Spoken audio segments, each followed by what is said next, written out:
and welcome to She Thinks, a podcast where you're allowed to think for yourself. I'm your host, Beverly Hallberg, and on today's episode, I'm excited that Kelsey Bolar is joining the episode to talk about the challenging issues women are facing in 2020 and are likely to face in 2021. It's going to be a wide range of issues we cover, everything from the mass exodus from cities to safety to even environmental issues. So if you're a woman or if you care about women, by the way, that should be everyone listening, then this is the episode for you.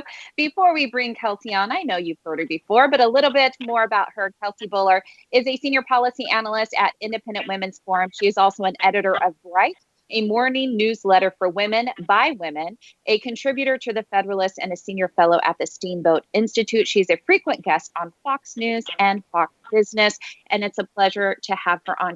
Kelsey, thank you so much for joining us. Hi, Beverly. I'm excited to be here. So something I think we should let our listeners know, you and I have known each other ever since you moved to DC. So I remember, I think it was your first week that you came to DC and we worked together.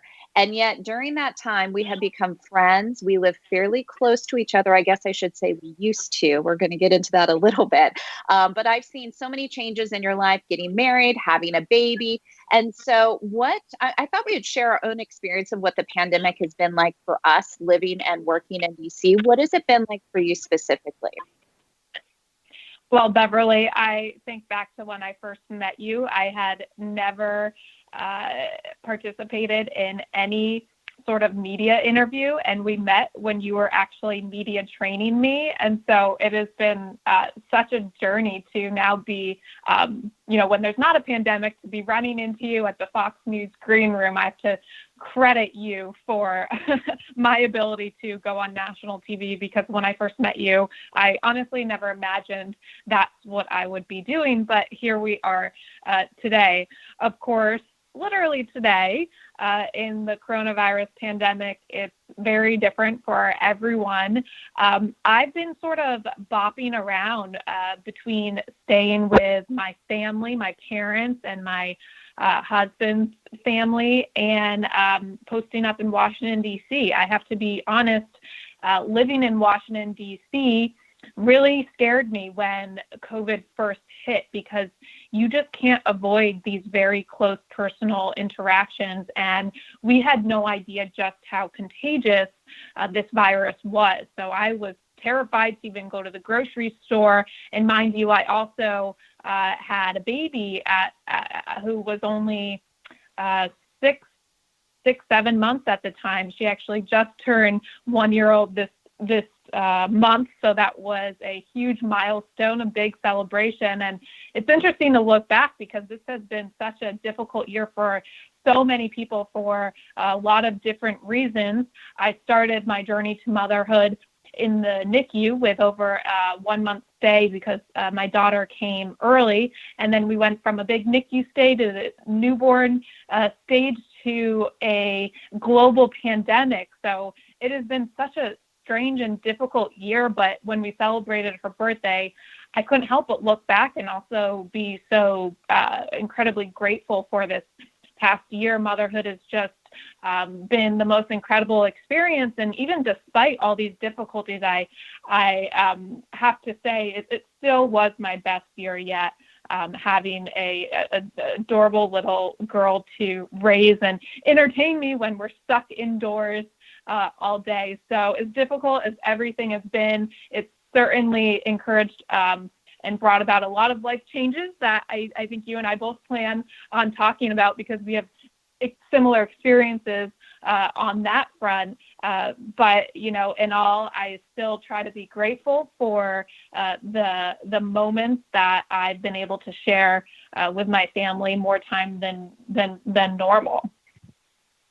Yeah, it's been a really interesting time. I see a lot of silver linings in so much of it, even though there are so many people who are struggling. One of the things my family specifically is struggling with is that we've yet to hug my grandmother since this all started. So we visit her through a window. So what's going on with the nursing homes? We did have Janice Dean from Fox News on our podcast earlier to talk about horrific tragedy of her in-laws dying due to COVID, due to the nursing home policies in New York. So a lot of people are struggling. But in general, I've tried to focus on the blessings as well. And I know you and I have both talked about whether or not we want to stay in the city. So there has been a mass exodus. Interesting information came out this month in reference to Washington, D.C., and whether or not people are going to be going back to work. This is similar to other cities. According to the Washington Post, they said it could be next summer before the bulk of Washington region's workers return to their offices. So what have you experienced personally, whether that's yourself or through your friends, when it comes to people working in cities, knowing they're not going back for a long time because it's in these close quarters, they're not going to go back to these packed offices. Have you seen people transition by moving out of city? Beverly, there has been a mass exodus from city to more the rural suburbs outside of Washington, D.C.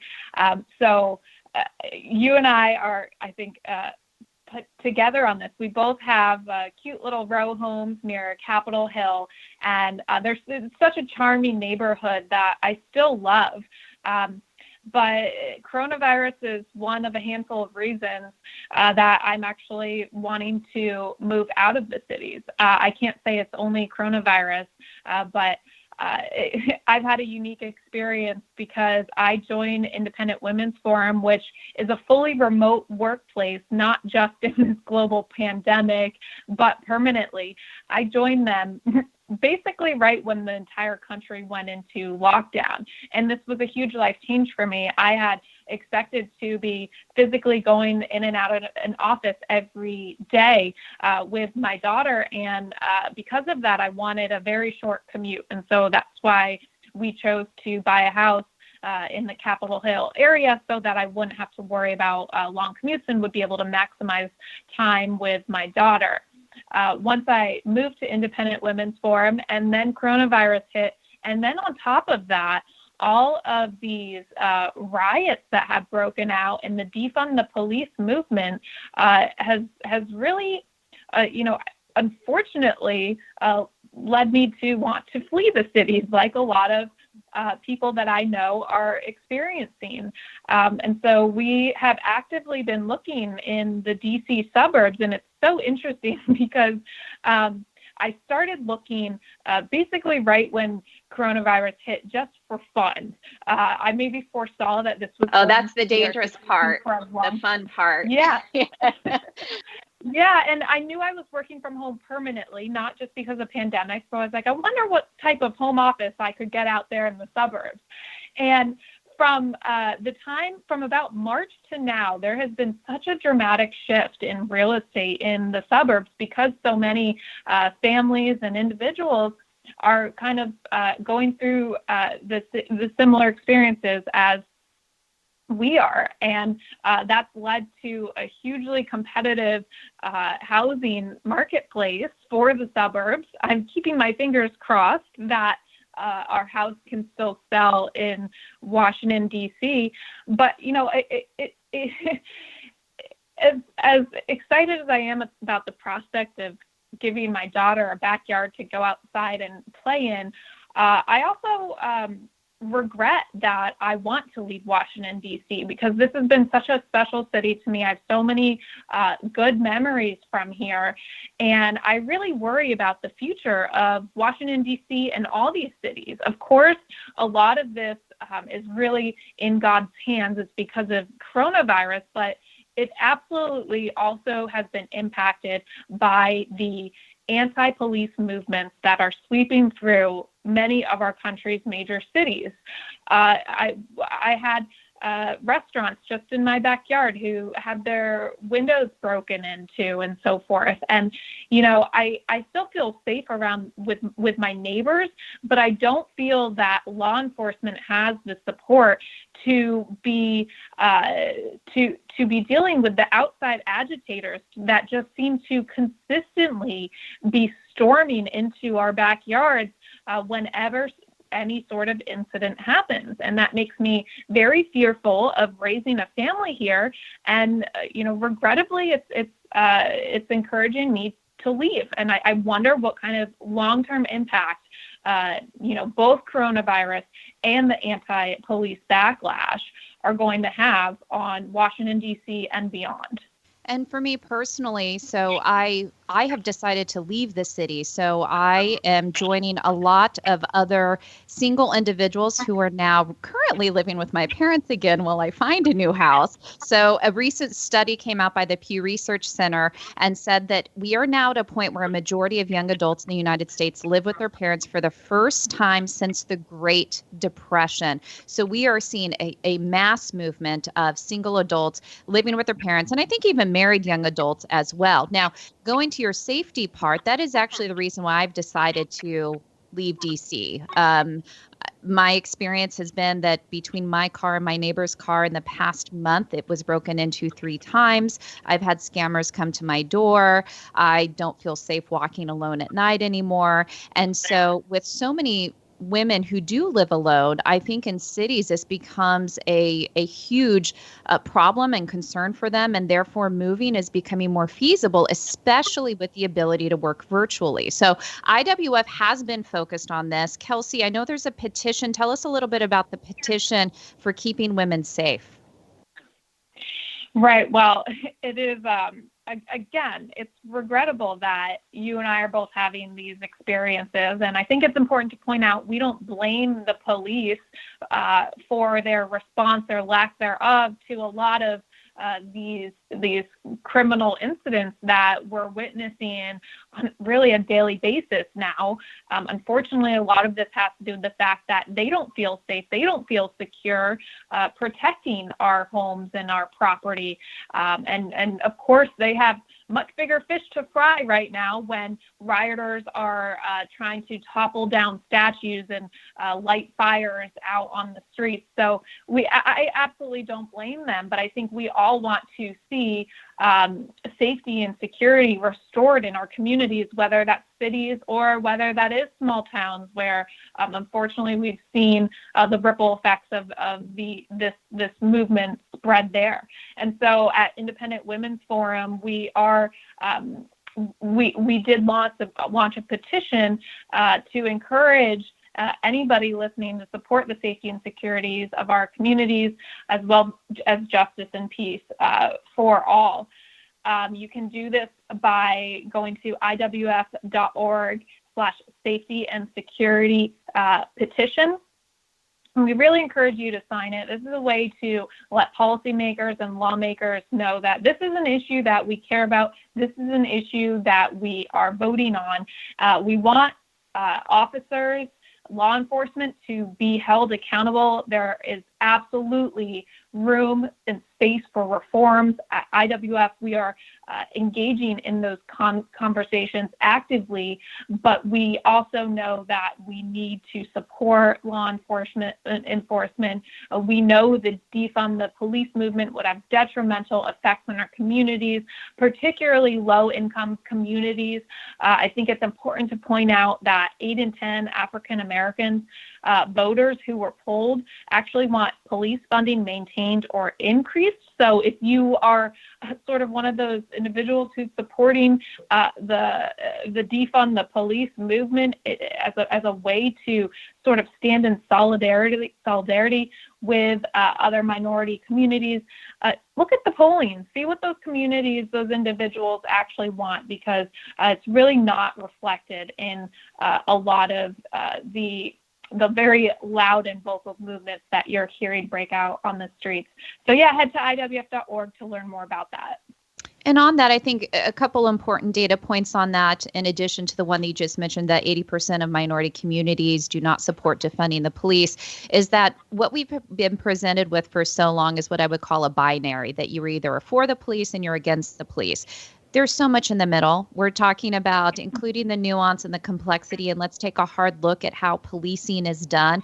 Are there ways to reform it? But also, at the same time, wanting to make sure that police officers and law enforcement individuals, that their lives matter as well as far as safety.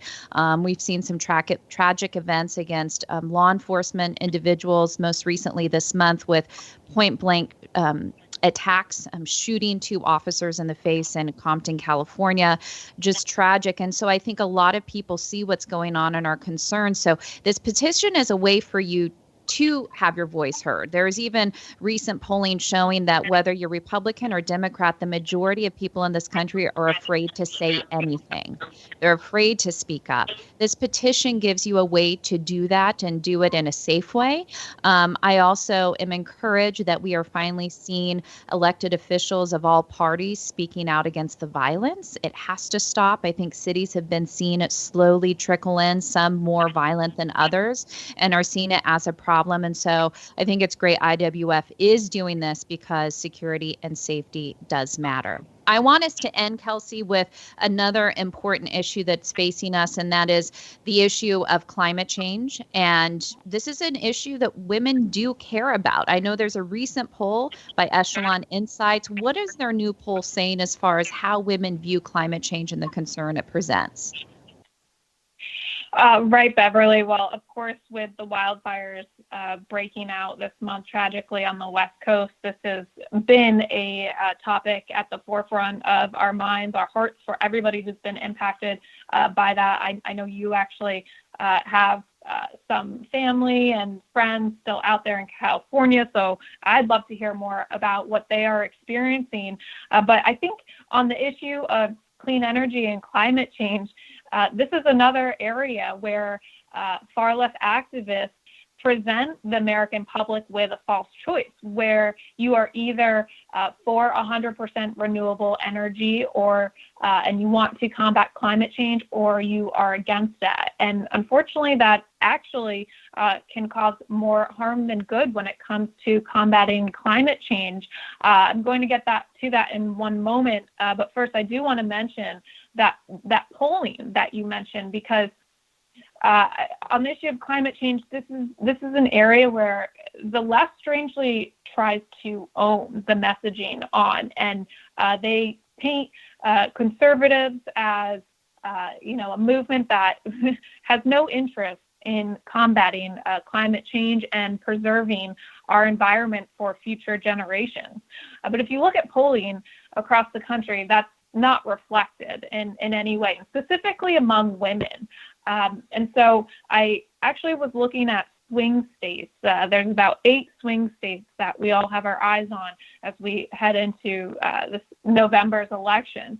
And in all of these swing states, women specifically said that the issue of clean energy and climate change is fairly important or extremely important, that their members of Congress support policies that do promote clean energy. These states include Arizona, Minnesota, Wisconsin, Pennsylvania, North Carolina, Florida, Georgia. And then, interestingly, there's a big disparity between what voters in these states say Republican members do care about and should care about. So all of these swing states, are saying that their members of Congress should care about clean energy and climate change, above 80%, near 90% for a lot of these states.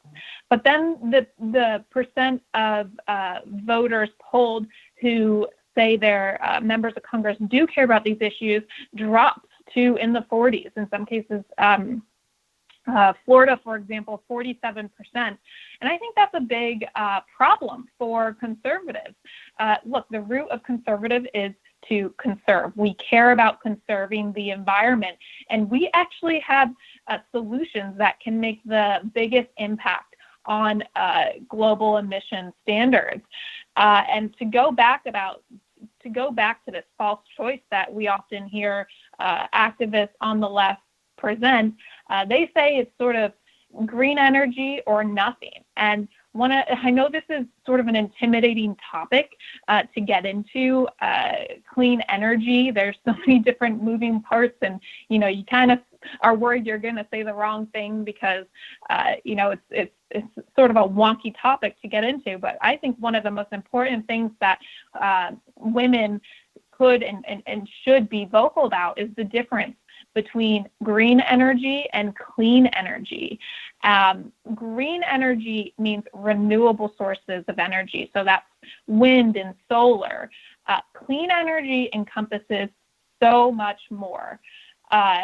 Clean energy sources don't always qualify as renewable sources of energy, but they are clean. They include hydroelectric dams, nuclear power plants. Those two sources alone produce 70% of America's zero-emission electricity in 2018. And to this day, those two sources remain the most promising sources of zero-emission energy. Natural gas power plants are another source of non-renewable but clean energy sources. They produce fewer carbon emissions than traditional sources.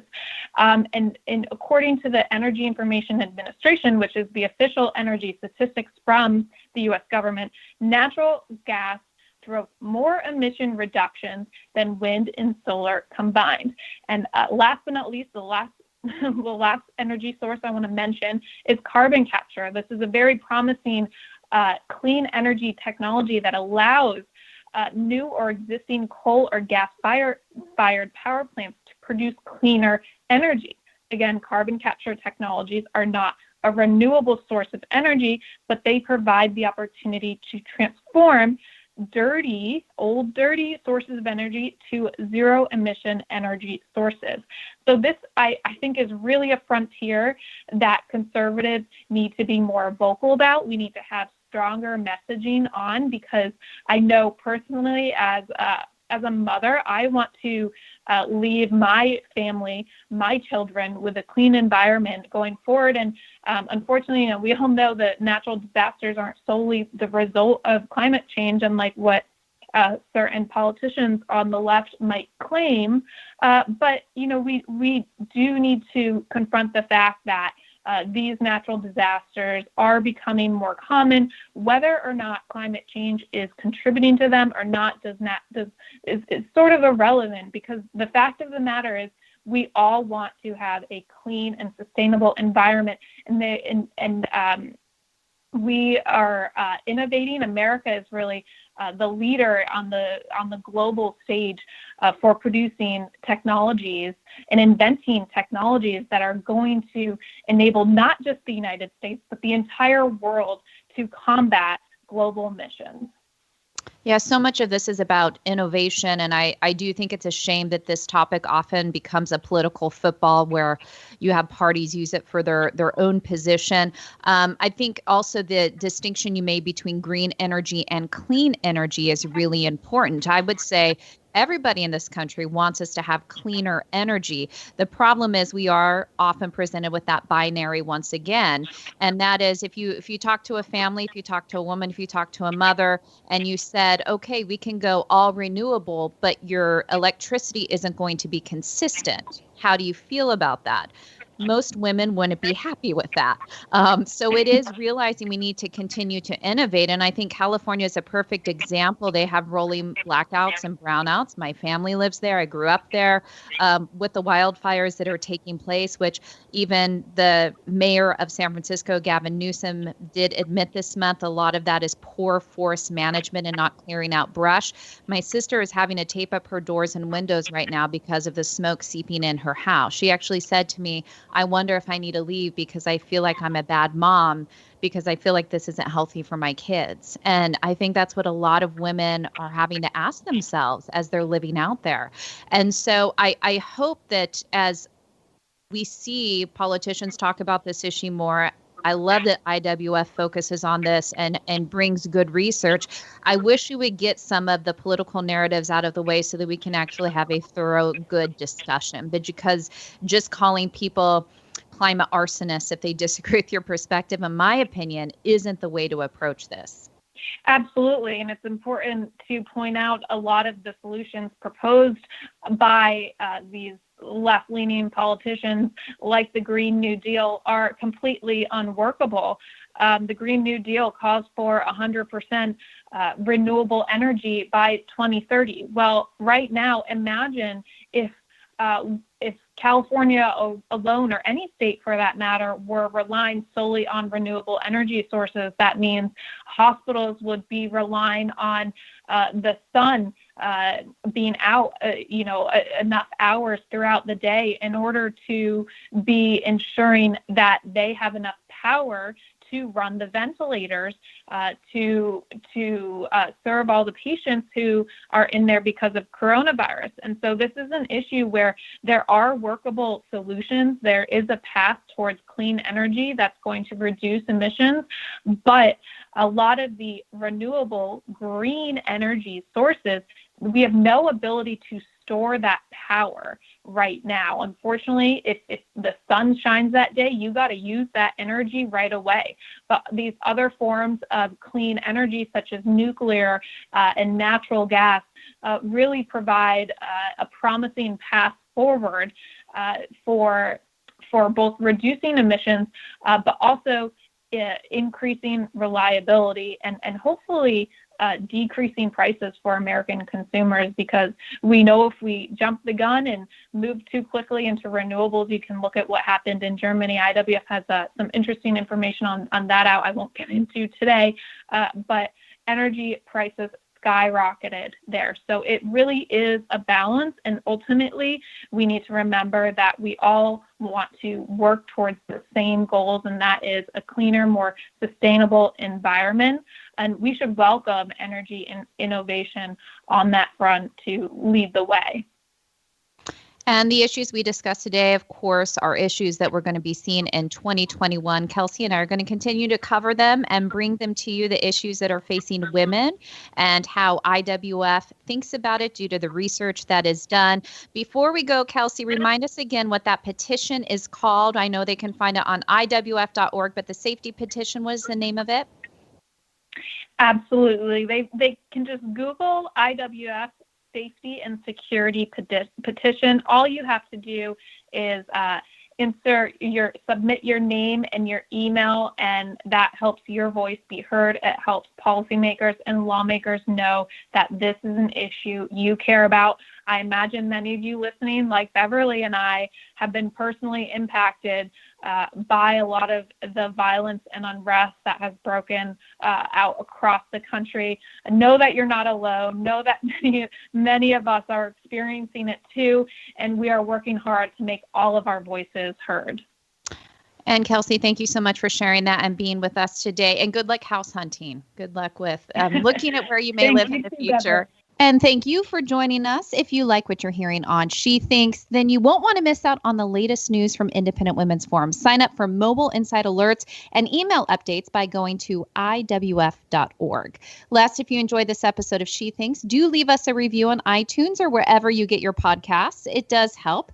And we'd love it if you shared this episode and let your friends know where they can find more She Thinks conversations. From all of us here at Independent Women's Forum, thanks for listening.